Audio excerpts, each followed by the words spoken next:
Now let's begin. Garrett Hooper stood in the morning light filtering through his kitchen window, watching his 6-year-old son Colin push cereal around his bowl. The boy's dark hair stuck up in the back, and Garrett felt the familiar ache in his chest. Colin had his mother's eyes, the same deep brown that used to catch the light when Valerie laughed. 3 years since the accident at the Riverside construction site, and some mornings still felt like drowning. "Dad, I'm done," 12-year-old Sarah announced, setting her plate in the sink with practiced efficiency. She'd grown up too fast after losing her mother, becoming the little guardian of the household. "Don't forget, my debate tournament runs until 6 today." "I remember, sweetheart." Garrett checked his watch. His current project, a commercial building in the warehouse district, needed his approval on the foundation pour. "Your grandfather said he'd watch Colin this afternoon." Sarah's expression flickered with something Garrett couldn't quite read. "Are you sure that's okay? It's just for an hour or two. Grandpa Glenn's been asking to spend more time with you too." Garrett didn't mention how insistent Glenn Rogers had been lately, how their phone conversations had shifted from coldly polite to oddly eager. The relationship with his father-in-law had been strained since the day Valerie died. Glenn had arrived at the hospital with accusation in his eyes, his grief transforming into rage that needed a target. Garrett had been the project manager for Riverside Plaza, had approved the scaffolding company, had sent his wife to that 7th-floor inspection. The liability investigation cleared him completely. The scaffolding company had falsified their certifications, used substandard materials, but Glenn Rogers never accepted those findings. "He's just been different lately," Sarah said quietly. "Like he's planning something." "Different how?" Garrett asked, but Sarah just shrugged, grabbing her backpack. At 12, she was perceptive beyond her years, but Garrett chalked it up to the awkwardness that defined most interactions with Glenn. The man had barely spoken to him at Thanksgiving, had spent Christmas making pointed comments about negligent fathers and justice delayed. The afternoon sun beat down on the construction site as Garrett reviewed the foundation plans with his site supervisor, a gruff veteran named Russ Hobbs. The concrete trucks were lined up, ready to pour, but something about the rebar placement looked off. "This isn't matching the engineer's specs," Garrett said, pointing to a section where the reinforcement bars seemed too widely spaced. "We pour like this, and we'll have structural issues in 5 years." "The contractor said it would save us 3 days and 15 grand, Russ replied, but he was already pulling out his phone to call the rebar crew back. This was why Garrett had a reputation for being difficult. He never cut corners, never signed off on work that might fail. Not after Valerie. His phone buzzed. "Glenn Rogers. Have Colin ready by 2 p.m. We'll pick him up." Garrett frowned. They'd agreed Glenn would watch Colin at Garrett's house, not take him somewhere. He typed back, "I'll drop him at my place. You can watch him there." The response came immediately. "My house better. Have his old room set up. Valerie's old toys." Something cold settled in Garrett's stomach. Valerie's childhood home had been sold 2 years ago. Glenn lived in a ranch-style house across town now, built in the 70s, the kind of place with wood paneling and a musty basement. There was no old room for Colin, no toys from Valerie's childhood. But before Garrett could respond, another text arrived. "Sarah doesn't need to know. Just Colin. Quality time with grandson." Red flags were rising, but Garrett forced himself to breathe. Maybe Glenn was confused, or maybe he'd saved some of Valerie's things that Garrett didn't know about.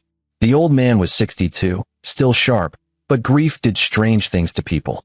3 years of barely contained rage could manifest in odd ways. "Problem, boss?" Russ asked, watching Garrett's expression. "Family thing.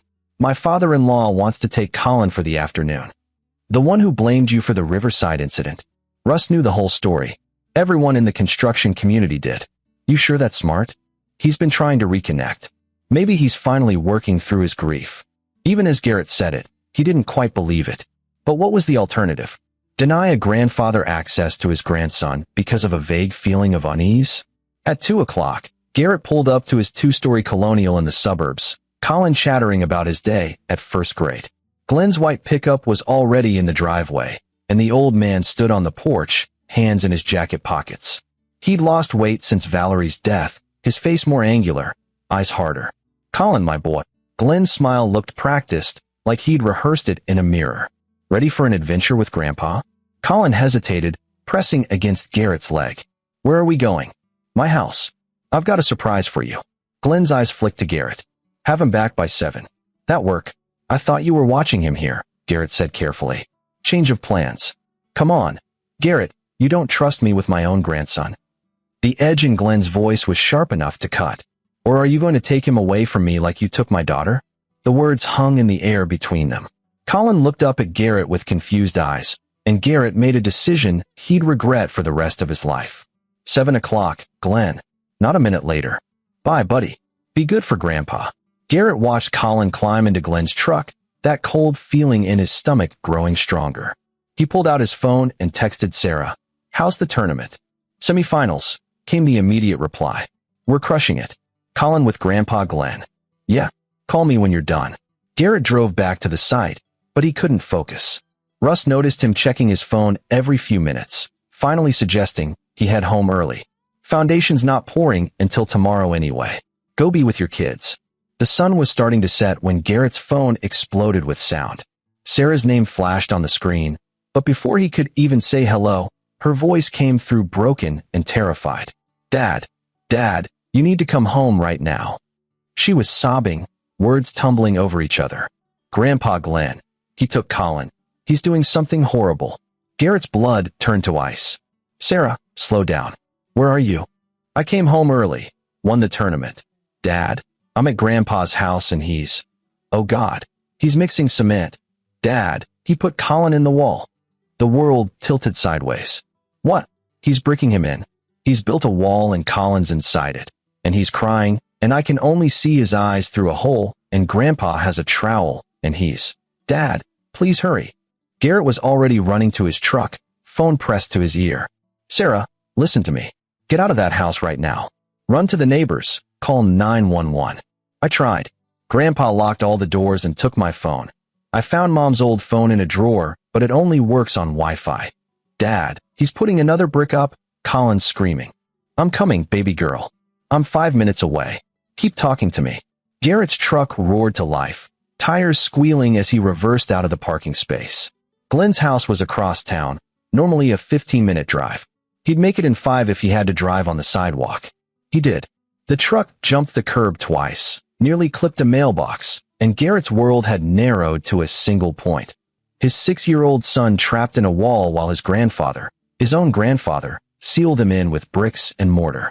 Sarah's sobs filled the car, Colin's distant screams audible through the phone, and Garrett's mind raced through scenarios, each worse than the last. Still there, Sarah? Why, yes. Dad, he's saying things, crazy things, about Mom, about you, about how you killed her, and now he's going to kill Colin and make you watch him die, and... I'm here. Garrett slammed on the brakes in front of Glenn's ranch house. Lights blazed from inside, and he could see shadows moving in what used to be the garage. Glenn had converted it into a workshop years ago. The front door was locked. Garrett didn't hesitate. He backed up 3 steps and kicked it with everything he had. The frame splintered, but held. Second kick, the wood cracked. Third kick, and the door crashed inward, hanging from one hinge. Glenn. The house was silent except for a muffled crying from the converted garage.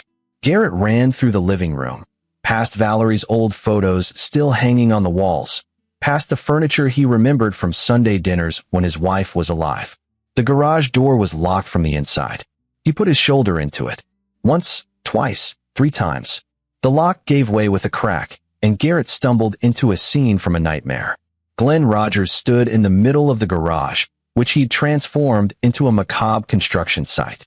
A brick wall, rough and still wet, stretched from floor to ceiling, except for a small section at the top where a child's face was visible, streaked with tears and cement dust. Colin's eyes were wide with terror, his small hands pressed against the opening as Glenn methodically lifted another brick, trowel in hand. Sarah stood in the corner, pale and shaking, holding an old iPhone. You came early, Glenn said calmly, not even turning around. Huge mistake, Garrett. I wanted you to arrive at 7:30. Just late enough to watch him suffocate. Just early enough to live with it forever. He placed the brick, began spreading mortar. Like I've lived with watching my daughter die because of your negligence. Garrett's vision tunneled. Every instinct screamed at him to rush forward, to tear Glenn apart with his bare hands. But the rational part of his brain, The engineer's mind that had kept him alive through 3 years of guilt, calculated angles, and risks. Glenn was between him and Colin. The wall looked hastily constructed but solid enough. Colin's opening was maybe 8 inches square, getting smaller with each brick. "Sarah, get outside now," Garrett said, voice deadly calm. "But now." She ran, and Glenn finally turned to face him. The old man looked different in the harsh garage light.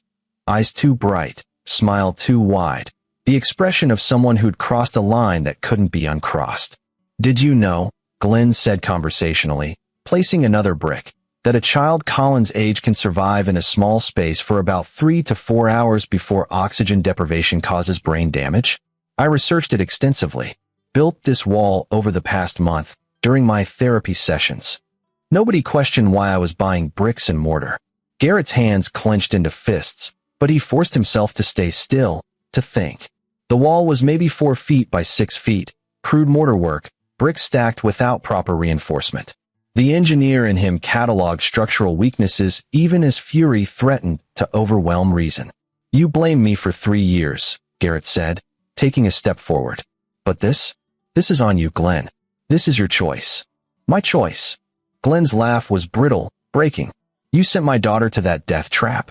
You approved the scaffolding, you signed the permits, I was cleared. The investigation. The investigation was a cover-up." Glenn's hand shook as he lifted the trowel. "Everyone protecting everyone else in your little construction club. But I know the truth. You cut corners. You always cut corners. And Valerie paid the price." Colin's crying had weakened to whimpers. Garrett could see his son's chest heaving, the space around him shrinking with each brick. Maybe 30 minutes of air left if Glenn kept working. Maybe less. "You're right," Garrett said, the lie tasting like ash. "You're absolutely right, Glenn."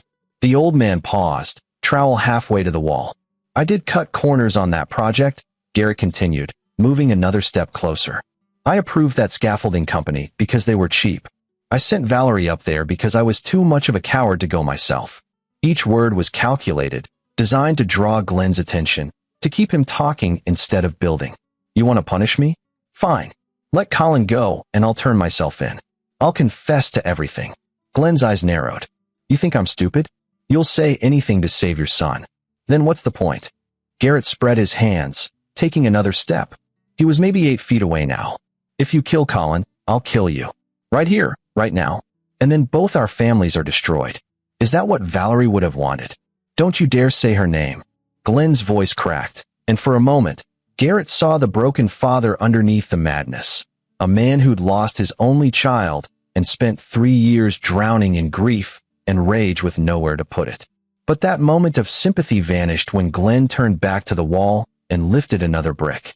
Garrett moved.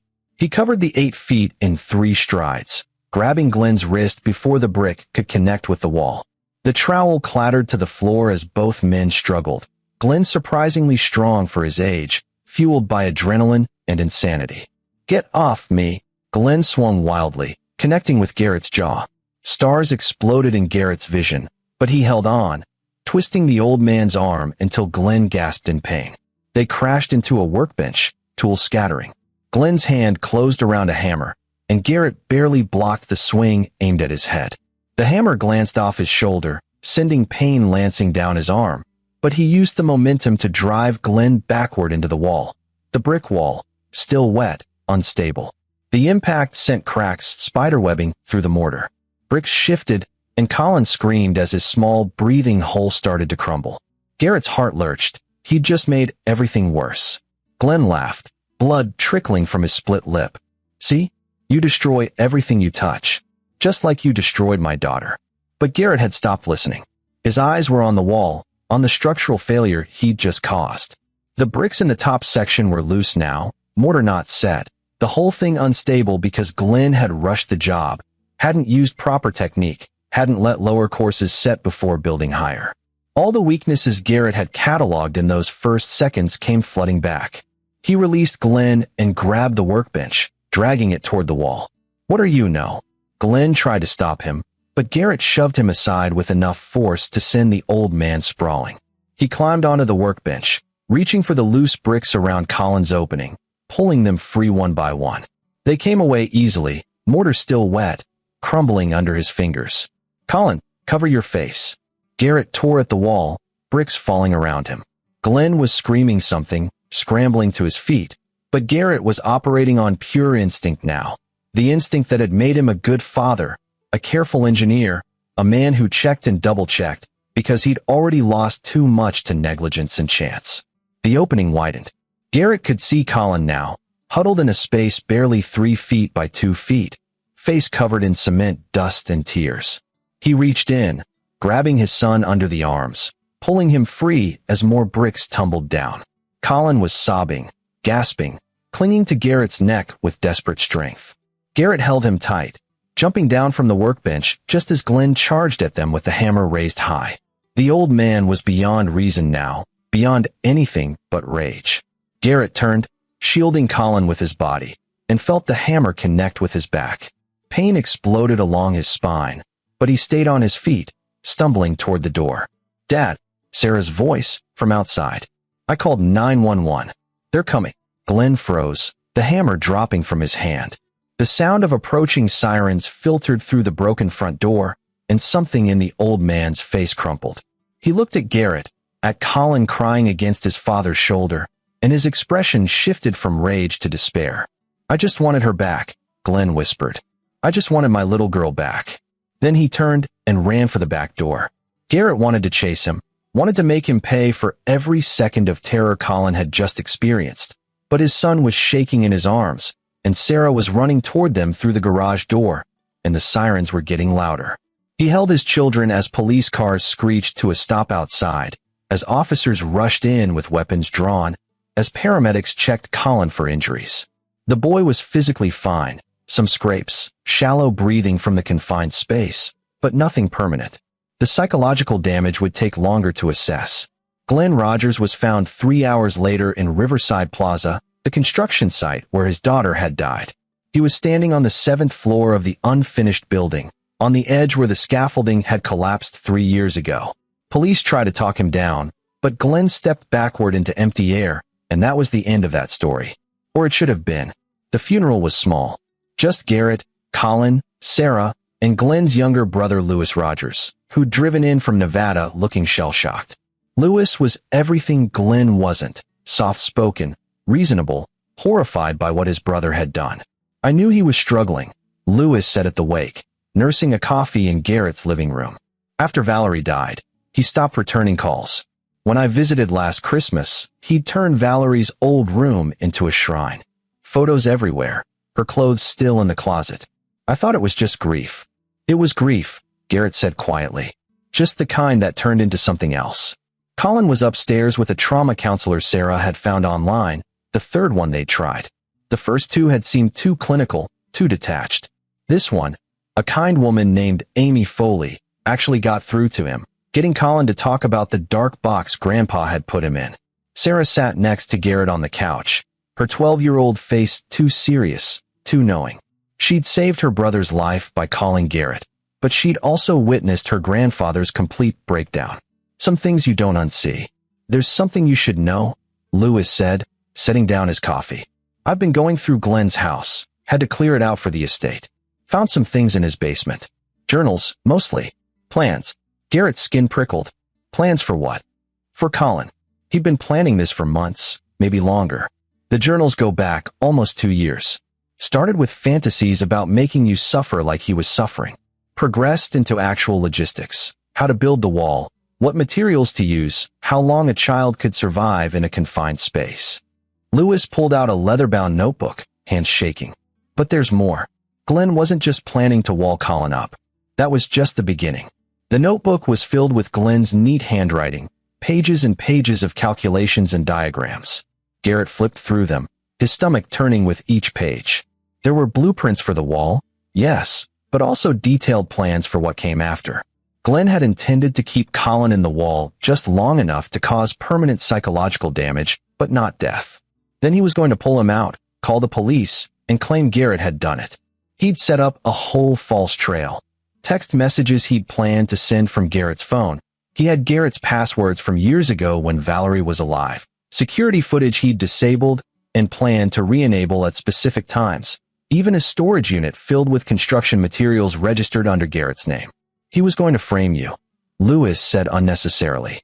Make it look like you'd snapped and tried to kill your own son. The wall building was supposed to be poetic justice, the builder destroyed by building. Sarah made a small sound of distress, and Garrett pulled her closer. He's gone now. He can't hurt us anymore. But Lewis shook his head. That's the thing, Garrett. I don't think he was working alone. The room went very quiet. What do you mean? Garrett asked carefully. Lewis flipped to the back of the journal, where loose papers were stuffed between the pages. These are emails. Printed out, dated over the past 18 months. Glenn was corresponding with someone, another father who lost a child in a construction accident. Someone who blamed you for it. Garrett's mind raced. Riverside Plaza had been cleared of any wrongdoing, but the scaffolding company had gone bankrupt in the lawsuits. The owner, what was his name? Harvey something, had been financially ruined, lost everything. He'd had a daughter working as the company's safety inspector. She'd been on the scaffolding when it collapsed, fell 7 stories alongside Valerie. Harvey McConnell, Garrett breathed. That's the name on the emails. He and Glenn found each other in some online grief support group. Started feeding each other's rage. According to these emails, Harvey wanted in on the revenge. Said he had his own plans for you. Garrett stood, began pacing. Harvey McConnell lost his business, his daughter, his house. Last I heard, he'd moved somewhere down south, dropped off the grid. These emails are from 2 months ago, Lewis said. He's not down south anymore. He's here, in town. And according to Glenn's last email to him, Lewis's face went pale. Harvey was supposed to be the backup plan. If Glenn failed to finish what he started with Colin, Harvey was going to target Sarah. The world tilted again. Garrett looked at his daughter, at her wide brown eyes, Valerie's eyes, and felt a rage unlike anything he'd experienced in Glenn's garage. That had been hot fury, instinctive and immediate. This was cold, calculated, the kind of anger that didn't explode but compressed into something dense and hard. Show me everything, Garrett said. Over the next 2 days, Garrett became someone he didn't entirely recognize. He read every email, every journal entry, every scrap of Glenn's mad planning. Lewis helped, horrified but determined to make amends for his brother's actions. They built a timeline, a profile of Harvey McConnell, a man who'd lost everything and decided someone needed to pay. The emails revealed a partnership built on mutual hatred and shared grief. Harvey had encouraged Glenn's plans, provided logistical support, even sent money to help buy the bricks and mortar. In return, Glenn had agreed to let Harvey have his turn afterward. Sarah was specifically mentioned as Harvey's target because she was older, more aware, would understand what was happening to her. Garrett reported everything to Detective Russ Hobbs, no relation to his site supervisor, who'd been assigned to Glenn's case. But Hobbs was skeptical. These emails could be faked, the detective said, reviewing the printouts in Garrett's living room. Even if they're real, threatening someone isn't the same as attempting to hurt them. Without concrete evidence that McConnell is planning something imminent, my hands are tied. He corresponded with Glenn for 18 months about murdering my children. I understand your concern, Mr. Hooper. We'll investigate. But right now, we don't even know where McConnell is. These emails route through VPNs and encrypted services. Could take months to track him down, and even then, he could claim it was all fantasy, venting, never intended to act on it. Hobbs closed his notebook. Keep your kids close. Install a security system. I'll do what I can, but legally, there's not much here. After Hobbs left, Garrett sat in his kitchen with Lewis, Sarah upstairs with Colin, both kids unaware of the new threat. The house felt too open suddenly, too many windows, too many ways in. What are you going to do? Lewis asked. Garrett looked at his hands, the hands that had torn down Glenn's brick wall, that built structures meant to last, that had held his dying wife in a hospital room 3 years ago. He'd spent his whole career following rules, checking regulations, doing everything by the book because cutting corners killed people. But the book had failed him. Glenn had nearly murdered Colin despite all the rules and laws and investigations. And now Harvey McConnell was out there somewhere, planning God knows what, and the police couldn't touch him until he actually hurt someone. I'm going to find him, Garrett said quietly. And I'm going to make sure he never threatens my family again. Lewis's eyes widened. Garrett, you can't. Can't what? Protect my children? The law says I have to wait until he actually hurts Sarah before I can do anything. Well, I'm not waiting. But how do you even find him? The police can't track him. Garrett stood, went to his home office, pulled out his laptop. Harvey McConnell owned a scaffolding company. He knows construction, materials, logistics, same as me. He's not going to approach this randomly. He's going to plan, prepare, build towards something. And to do that, he needs supplies. Over the next 3 hours, Garrett did what he did best. He built a model. Not a physical one, but a logical framework of how someone like Harvey would operate. The emails mentioned that Harvey was broke but resourceful, that he'd been learning new skills to prepare for his revenge. Glenn had sent him $5,000 2 months ago. Garrett started searching hardware stores in the Tri-County area, looking for bulk purchases of materials similar to what Glenn had bought. Home improvement centers, lumber yards, anywhere someone planning something elaborate might shop. He used his construction industry connections, people who owed him favors, suppliers who remembered him as the guy who never cut corners. On the second day of searching, he got a hit. A woman named Francisca Romero who managed a hardware store in the industrial district called him back. You were asking about unusual purchases? Large amounts of specific materials? I've got security footage from 3 weeks ago. Guy came in, paid cash for 600 feet of chain link fencing, for industrial padlocks, and a dozen motion sensors. Gave me the creeps. Said he was building a special kennel. Can you send me the footage? 20 minutes later, Garrett was staring at grainy black and white video of a man in a baseball cap and sunglasses. But the gait was familiar. Garrett had seen Harvey McConnell walk across construction sites dozens of times before the accident. Same slight limp from an old injury, same way of carrying himself. That's him, Garrett breathed. He enhanced the video as much as possible, zoomed in on the truck Harvey had been driving. Partial license plate, Virginia tags. Garrett called Hobbs, but the detective said it would take days to run the plate officially, and even then, it might be stolen or registered to someone else. Garrett didn't have days. The emails had mentioned Harvey planning to act soon after Glenn made his move. Glenn had died 5 days ago. The clock was ticking.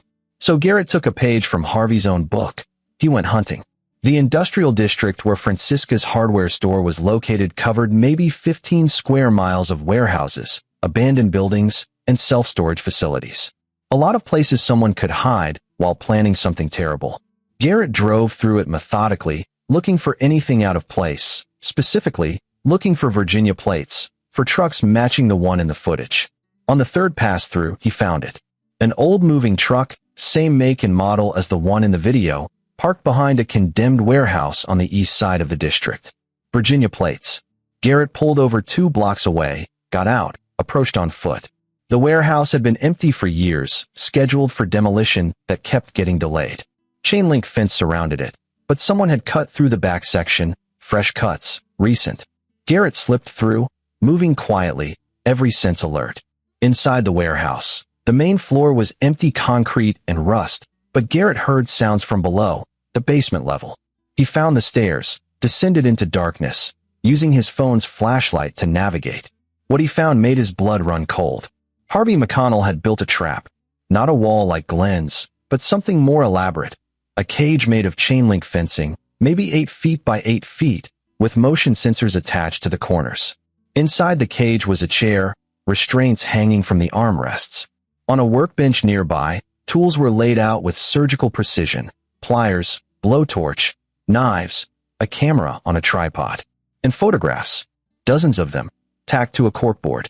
Photos of Sarah leaving school, walking home, sitting in Garrett's truck. Harvey had been following her for weeks. Garrett's hands shook as he pulled out his phone to call Hobbs. But before he could dial, he heard a sound behind him, the click of a gun being cocked. "Hello, Garrett." Harvey McConnell's voice was exactly as Garrett remembered it, but harder, colder. "I was wondering when you'd figure it out." Garrett turned slowly, hands raised. Harvey looked older than the last time they'd met. Leaner, meaner, with eyes that had seen too much and decided the world owed him blood. The gun in his hand was steady, aimed at Garrett's chest. "You couldn't leave it alone," Harvey said. "Glenn told me you were smart. Said you'd probably track me down. I told him to kill both your kids when he had the chance, but he wanted you to suffer first. Wanted you to watch one die, then live with the guilt. Glenn was always too theatrical. You're not going to get away with this," Garrett said, keeping his voice level. The police know about you. They're looking. Harvey laughed. The police can't find their own asses with both hands and a map. No, Garrett, this is just between you and me now. Well, you, me, and Sarah. She'll be here in about 20 minutes. Garrett's blood froze. What? I sent her a text from your phone. Took it off you when you were busy gawking at my setup. Told her to meet you at this address. That it was important, that she couldn't tell anyone. She's a good kid. She'll come. The phone. Garrett had been so focused on the cage, the tools, the photos, he hadn't felt Harvey lift his phone. Stupid. Careless. And now Sarah was on her way to a death trap. So here's what's going to happen, Harvey continued. Sarah arrives. You both get in the cage. I lock you in and let the fun begin. I was planning to start with her while you watched, return the favor of watching my daughter die, but having you both here is even better. Glenn's mistake was making it quick. I'm going to take my time. Garrett's mind raced. The gun was a problem, but Harvey was talking, explaining, the classic villain mistake. That meant he wanted Garrett to understand, to suffer mentally before the physical suffering began. That bought time. Your daughter's death wasn't my fault, Garrett said. The scaffolding company lied about their certifications. They used substandard materials. I was cleared. You were cleared by your buddies in the construction industry. Everyone protecting everyone else. But I lost everything. My business, my daughter, my wife left me. I live in a fucking truck. And you? You gotta keep your family, your job, your nice house. Harvey's hand tightened on the gun. Not anymore. Harvey, think about this. You kill me and Sarah, you'll spend the rest of your life in prison. Is that worth it? Prison? I've been in prison for 3 years, Garrett. Prison of grief, of rage, of knowing the man who killed my daughter is walking around free. What's a concrete cell compared to that? Harvey gestured with the gun toward the cage. Now get in. Don't make me shoot you before the fun starts. Garrett calculated angles. Harvey was maybe 10 feet away, gun trained center mass. Even if Garrett rushed him, the odds of getting shot were almost certain. But if he got in that cage, the odds of survival dropped to 0. He needed to stall. Glenn's journals mentioned you had a plan for after. What were you going to do, assuming you got away with this? Smart. Keep me talking. Wait for an opening. Harvey smiled. There is no after. This is it. This is the whole plan. I hurt you. I hurt your daughter. Then I put the gun in my mouth and check out. Glenn was supposed to do the same, but he chickened out. Jumped off a building instead. I'm not chickening out. I'm going to savor every second, then end it on my terms. No after. No escape plan. Harvey was a dead man walking, and that made him infinitely more dangerous. People with nothing to lose couldn't be reasoned with, couldn't be bargained with. Garrett's eyes flicked to the workbench, cataloging weapons. The blowtorch was closest, maybe 6 feet away. The knives were farther. The motion sensors on the cage, what were they for? The sensors, Garrett said, buying time. They trigger something? Cameras. I want every second recorded. Evidence for the world to see what happens when you destroy someone's life. Harvey's smile widened. Now stop stalling and get in the fucking cage. Garrett moved toward the cage, but slowly, dragging his feet. You know, Harvey, for a smart guy, you made a lot of mistakes. Oh, enlighten me. First mistake, telling me the plan. Now I know exactly what to avoid. You're in a basement with a gun pointed at you. Doesn't matter what you know. Second mistake, motion sensors on the cage. They need batteries, and batteries die. How long have these been set up? 3 weeks. Based on those corrosion marks on the chain link, you've been testing this setup, adjusting it. Batteries are probably already weak. Harvey's smile faltered just slightly. Third mistake, Garrett continued, reaching the cage, his hand resting on the chain link, is assuming I'd come here alone. Remember Louis Rogers? Glenn's brother? He's parked 2 blocks away, watching my location on his phone. If I don't text him in the next 5 minutes, he calls the police and gives them this exact address. It was a bluff, but a calculated one. Garrett could see doubt creeping into Harvey's expression. You're lying. Am I? You want to take that chance? Because here's what happens next. Police arrive, find me and Sarah in your torture cage, find all your evidence laid out like a manifesto. You don't get your revenge. You just become another crazy person who got caught before finishing his grand plan. How's that for an ending? Harvey's gun hand wavered. He pulled out Garrett's phone with his free hand, checked the recent messages. Garrett had texted Louis earlier about his search, though not about finding the warehouse. But Harvey didn't know that. Shit, Harvey muttered, and in that moment of distraction, Garrett moved. He grabbed the chain link fence and pulled with all his strength. The cage wasn't properly secured. Harvey had focused on making it escape-proof from the inside, but hadn't bolted it to the floor. The whole structure toppled toward Harvey, 8 feet of chain link fencing crashing down on him. The gun went off, deafening in the enclosed space. Garrett felt the bullet pass close enough to ruffle his hair, but then he was on Harvey, driving the man to the ground under the weight of the fence. Metal dug into Garrett's arms, legs, but he pushed through the pain, reaching for the gun. Harvey was screaming, trying to aim the weapon, but the fence pinned his shooting arm at an awkward angle. Garrett grabbed a section of chain link and pressed it against Harvey's throat, leveraging his weight. "Drop it," Garrett snarled. Harvey's face turned red, then purple. His free hand clawed at the fence, at Garrett's face, but Garrett held firm, all the rage and fear and fury from the past weeks compressing into this single moment. He could feel Harvey's pulse hammering under the chain link, could see the veins standing out in the man's forehead. "Drop the gun." Harvey's fingers loosened. The gun clattered to the concrete. Garrett eased the pressure on Harvey's throat, but didn't let go. With his free hand, he pulled out his phone. Harvey must have dropped it when the fence fell. No messages from Sarah. Relief flooded through him. The text Harvey claimed to send must have been a bluff too. He called 911. "This is Garrett Hooper. I need police at the old Mitchell warehouse, basement level. I've got Harvey McConnell detained. He's the man who conspired with Glenn Rogers. He was planning to murder my daughter. I'm holding him until you arrive." The dispatcher tried to tell him to let Harvey go, to wait for police, but Garrett kept the chain link pressed against the man's throat. Harvey wasn't going anywhere. It took 15 minutes for the police to arrive, long enough for Garrett to see his reflection in the puddle of stagnant water nearby, to realize he'd crossed a line he couldn't uncross. He'd hunted a man, tracked him to his lair, and would have killed him if necessary. The law had failed to protect his children, so Garrett had become the protection himself. Detective Hobbs arrived with the uniforms, took in the scene, the cage, the tools, the photos of Sarah, and his expression went hard. "Jesus Christ," Hobbs breathed. "You were right." Garrett finally released Harvey, who gasped and clutched at his throat. Uniformed officers hauled him up, cuffed him, read him his rights. Harvey looked at Garrett with pure hatred. "This isn't over," Harvey rasped. "Yes, it is," Garrett said quietly. "You're done. Glenn's done. My family is safe. That's the only ending that matters." They took Harvey away, and Garrett gave his statement, showed Hobbs the evidence Harvey had compiled, explained how he'd tracked the man down. Hobbs didn't look entirely happy about the methods. Vigilante justice made police nervous, but he couldn't argue with results. "We'll need you to come down to the station, make an official statement," Hobbs said. "But off the record, you probably saved your daughter's life." Harvey McConnell wasn't bluffing. He was going to take her. Garrett nodded, suddenly exhausted. "Can I see my kids first?" "Go. We'll catch up tomorrow." Sarah and Colin were waiting at home with Lewis, who'd received Garrett's frantic text and rushed over to stay with them. The moment Garrett walked through the door, both children ran to him, and he held them tight, breathing in the smell of Sarah's shampoo and Colin's little kid's sweat. "Is it over?" Sarah asked, her voice small. "It's over," Garrett promised.